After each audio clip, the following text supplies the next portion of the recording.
Welcome to Andhraprabha. నేను తేజస్వి. సార్వత్రిక ఎన్నికలకు ముందు ఏపీలో అధికార వైసీపీ చేపట్టిన ఇన్ఛార్జీల మార్పులు కొనసాగేలా కనిపిస్తున్నాయి. ఇందులో భాగంగా ఇప్పటికే 7 జాబితాలను విడుదల చేసిన వైసీపీ హైకమాండ్ ఇప్పుడు 8వ జాబితా విడుదల కోసం కసరత్తు చేస్తోంది. ఇందులోనూ పలువురు సిట్టింగ్ ఎమ్మెల్యేలు ఇప్పటికే నియమించిన ఇన్ఛార్జీల సీట్లు గల్లంతయ్యే అవకాశాలు కనిపిస్తున్నాయి.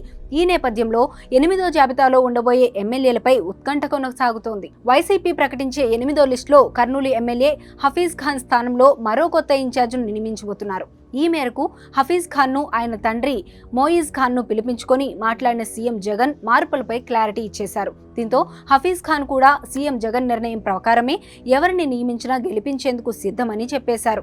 ఈ నేపథ్యంలో కర్నూలు సిటీలో వైసీపీ నేత ఇలియాజ్ బాషా పేరును ప్రకటించే అవకాశం ఉంది. అలాగే నెల్లూరు సిటీ సీట్లో ఇన్ఛార్జిగా ప్రకటించిన డిప్యూటీ మేయర్ ఎండి ఖలీల్ స్థానంలో మరో ఇన్ఛార్జిను నియమించేందుకు అధిష్టానం కసరత్తు చేస్తోంది.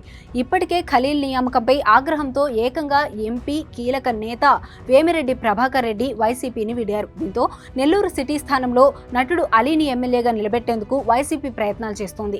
తనకు ఏ సీటు ఇచ్చినా పోటీకి సిద్ధమని అలీ కూడా సంకేతాలు ఇచ్చేస్తున్నారు. మరోవైపు సీఎం జగన్ ను జగ్గయ్యపేట ఎమ్మెల్యే సామినేని ఉదయ్ భాను కలిశారు. జగ్గయ్యపేట స్థానంలో సామినేని ప్లేస్ లో బీసీలకు అవకాశం ఇస్తే బాగుంటుందన్న దానిపై ఆయనతో జగన్ చర్చలు జరిపి ఉంటారని తెలుస్తోంది. అయితే కాపు సామాజిక వర్గానికి చెందిన సామినేని ఉదయ్ భానును తప్పిస్తే ఎదురయ్యే పరిణామాలపై అధిష్టానం చర్చిస్తోంది. దీనిపై త్వరలో క్లారిటీ రావచ్చని తెలుస్తోంది. మరోవైపు మాజీ మంత్రి కొడాలి నాని, గన్నవరం ఎమ్మెల్యే వల్లభనేని వంశీని కూడా ఈ మధ్య సీఎం జగన్ పిలిపించుకొని మాట్లాడారు. బందర ఎంపీ సీట్లో తాజాగా మారిన పరిణామాల్లో జనసేన తరపున వైసీపీ మాజీ ఎంపీ బాలశౌరి ఉమ్మడి అభ్యర్థిగా బరిలోకి దిగబోతున్నారు. ఆయన్ను ఢీకొట్టేందుకు ఇప్పటికే వైసీపీ ఇన్ఛార్జిగా ప్రకటించిన అవనిగడ్డ ఎమ్మెల్యే సింహాద్రి రమేష్ బాబు సరిపోరు. దీంతో టీడీపీ నేత మాజీ ఎంపీ కొనకళ్ళ నారాయణను పార్టీలోకి తెచ్చి అవకాశం ఇచ్చే విషయంలో పరిశీలిస్తున్నారు. దీనిపై నాని, వంశీతో చర్చించినట్లు తెలుస్తోంది.